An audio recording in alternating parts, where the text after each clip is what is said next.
What's up guys, it's Tom here and welcome to the latest Liverpool transfer news video, and I'm very excited because in this video we will talk about Jadon Sancho, and some journalists are saying that Liverpool are closest to signing Jadon Sancho. So we will talk in detail about the reports coming out in the English media about this huge story, because Jadon Sancho could be the biggest transfer of the summer. So let me know guys, do you think he's worth 120 million pounds? Do you want Liverpool to sign Jadon Sancho even if it means that Liverpool might sell one of the front three, one of Salah, Mane or Firmino? And I personally am a really bit torn on this, because Jadon Sancho is an incredibly good player and he has an absolutely amazing talent already, and his potential is even bigger. But I think that Salah, Mane and Firmino is right now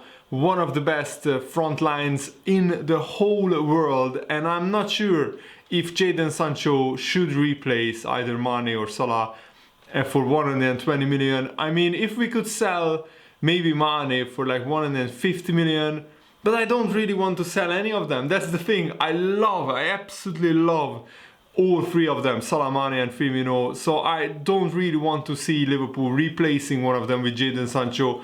And it's very unlikely, in my opinion, that Liverpool would sign Jadon Sancho and then not sell one of their front three players, because it just doesn't make a lot of sense financially. And also Jadon Sancho would want to start every week. He would want to come to a club which can guarantee him first team football. And Jadon Sancho's numbers are very impressive. He scored 17 goals in 35 Bundesliga appearances, and he also has almost the same number of assists as well.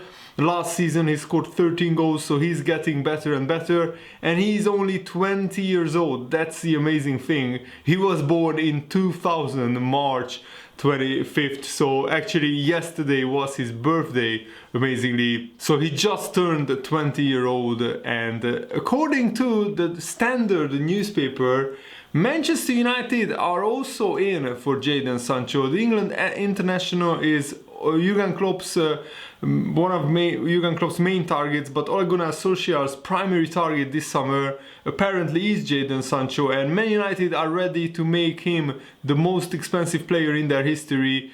And it is expected that Man United could pay as much as 120 million pounds for Jadon Sancho. If you were Jadon Sancho though, would you go to Manchester United, who might not even finish in the Champions League places?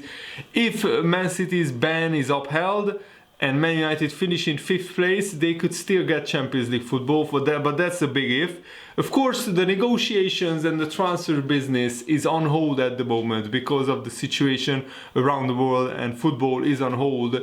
But I'm sure that behind the scenes, the Manchester United and Liverpool representatives are talking with Jadon Sancho's representatives and also with Dortmund's representatives on how much Dortmund would want for Jadon Sancho. Chelsea are also apparently interested in Jadon Sancho, and Liverpool as well. So Liverpool are the more attractive club out of these three clubs, but Liverpool right now can't guarantee Jadon Sancho a guaranteed starting position, and Chelsea and Manchester United can say to Jadon Sancho, come to us, you will play every week, you will get a huge contract, and you will play in the Premier League, and you will challenge for a top 4 place in the first season, but we are building a team which wants to challenge for the title and for the Champions League.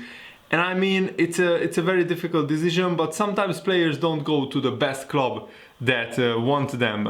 Eden Hazard is a good example. When he was at Lille, both Chelsea and Man City approached him, and he in the end went to Chelsea. And he didn't win as many titles probably at Chelsea as he would have won at Manchester City, but still, yeah, like Chelsea wanted him more than Manchester City, and that swayed his decision towards Chelsea.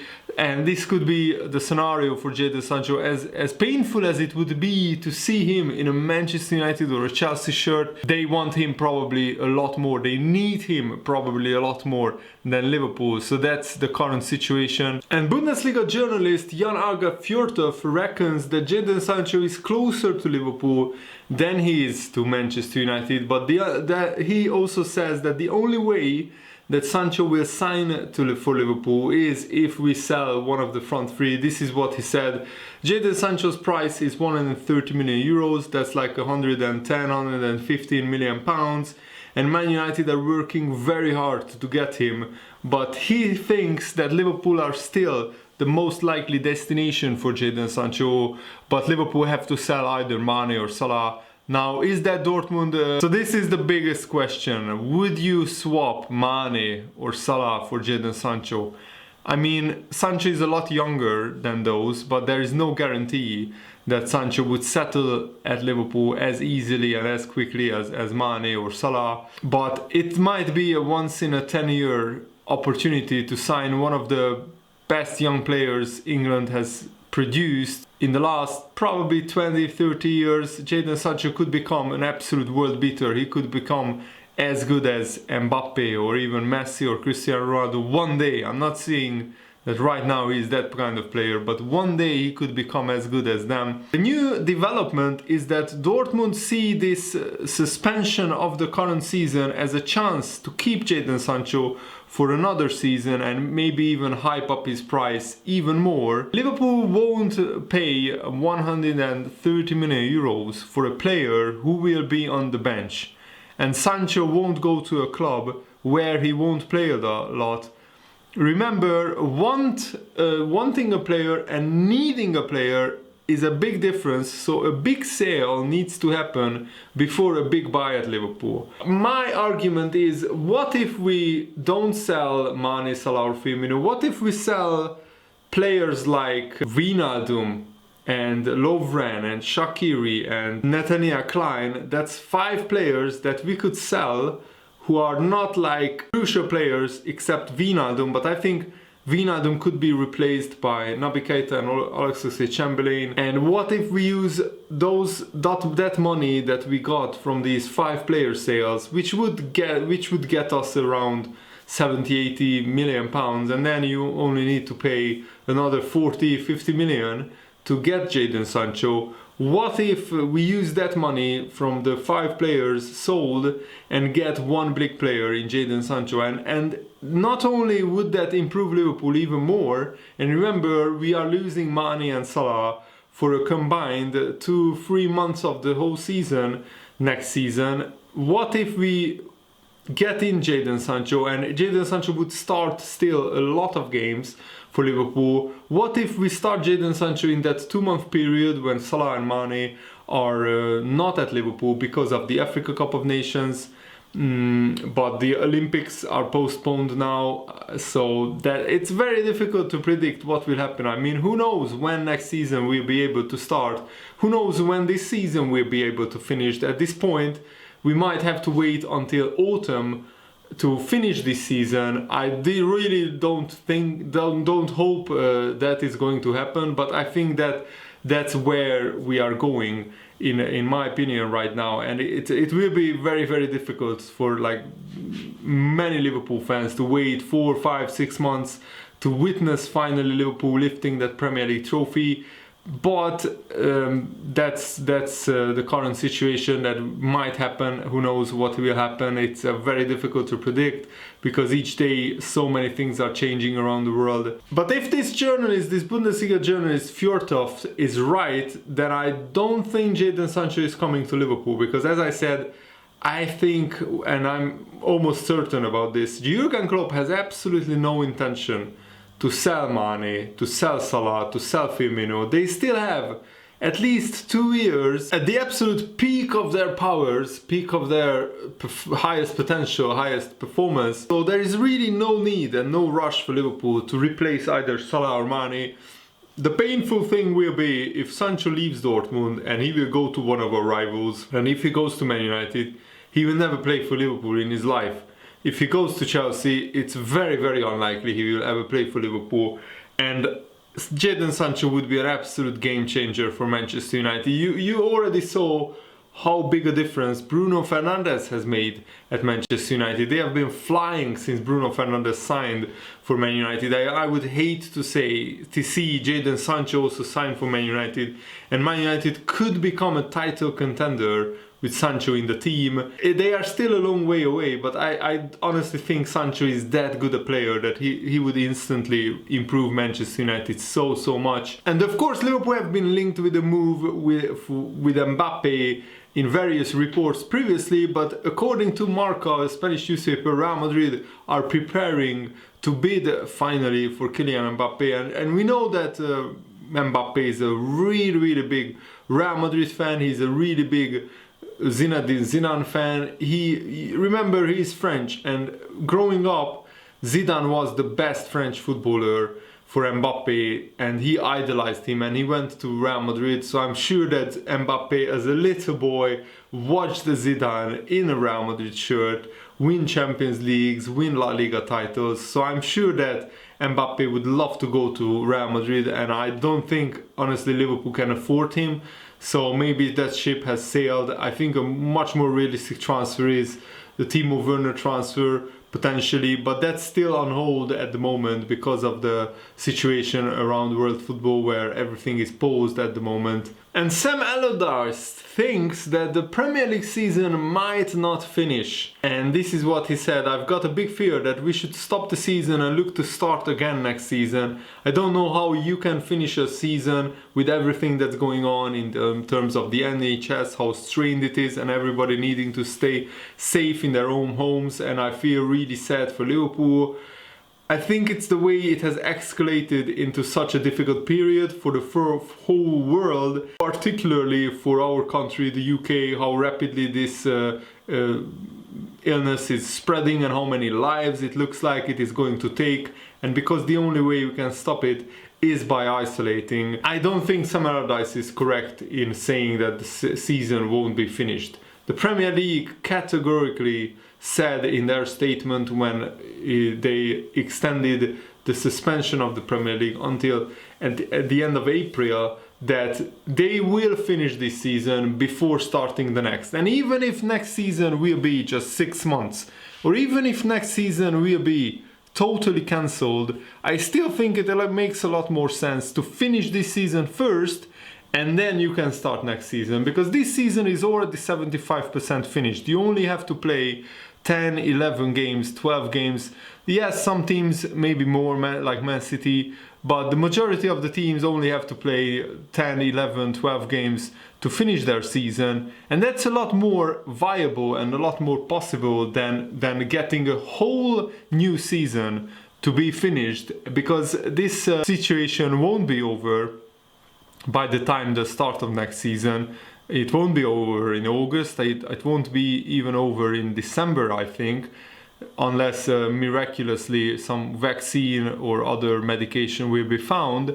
So I think it makes a lot more sense to finish this season when it's safe to do so, and then let's see how much time it is left for next season, and then change the season accordingly. And Sam Allardyce also continued, "It will be very sad for a lot of teams if the Premier League season is cancelled. In the Premier League there's Liverpool, who have had such a fantastic season, but lives matter and nothing takes precedent over that." And yes, of course I agree that lives matter, but that doesn't mean that when you can resume playing football, then you should just scrap this season and start from next season. What's the logic in that? How can you start next season when you don't even know who will play in the Champions League? You can't award the Champions League places when the season is only 70-75% finished. You can't relegate teams based on just 75% of this season. So that's why I think it doesn't make sense to just cancel this season and start next season. It just doesn't make any sense for me, but let me know if you disagree with me in the comments below, of course.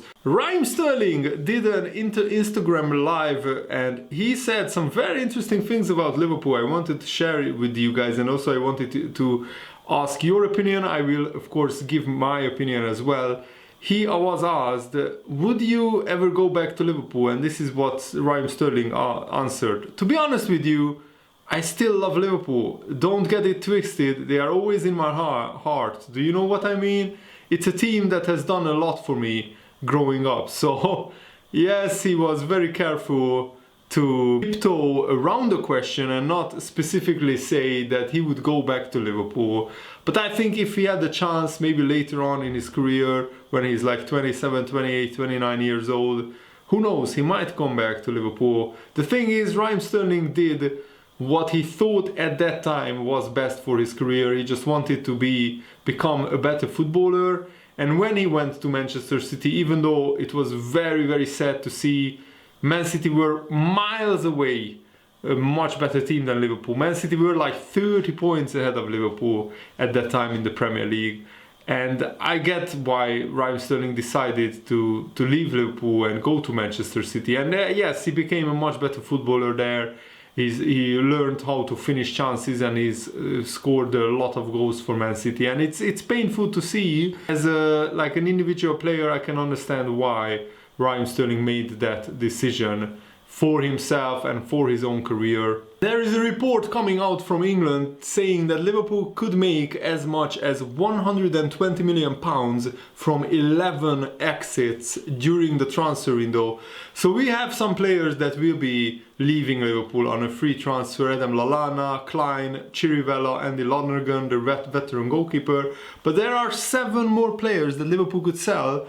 Marco Grujic, who is now 24 years old, he could fetch as much as £25 million, and I think that Grujic is a very good midfielder, but he's not good enough to get into Liverpool first team, so I think Liverpool will sell him. Harry Wilson, now this is a very difficult one. Do you keep him in the squad as a squad player? Will he be happy to be on the bench many times? I mean, would Harry Wilson play a lot of games next season? I'm not so sure. And I think he needs to play in a team like Bournemouth, who are in mid-table or fighting against relegation, but there he can play every week. I don't think he's good enough to play ahead of Salah Mane on the wing, and he could fetch as much as 25 million as well. Xherdan Shaqiri, he would get into the Liverpool team, but the problem is injuries. He had just too many of them. He could also be worth 25 million. Dejan Lovren, we have talked about this, I don't want to repeat myself, another 25 million. So that's like 4 players sold for a combined 100 million. And then we could sell Avoni, who is currently on loan, I think, and Ojo and Loris Karius could be sold for, these 3 players could be sold for around 20 million in total. So that's 120 million in the bank for Liverpool that they could spend on strengthening the team. And I think we need not first team players, but good, very good squad players, better squad players than these guys. I would get a backup goalkeeper, I would get a backup right back, I would get a winger, like somebody like Timo Werner, who can play up front, who can play on the wing, and who is better than what Liverpool currently have. So yeah, let me know guys, what do you think about all the topics that we discussed.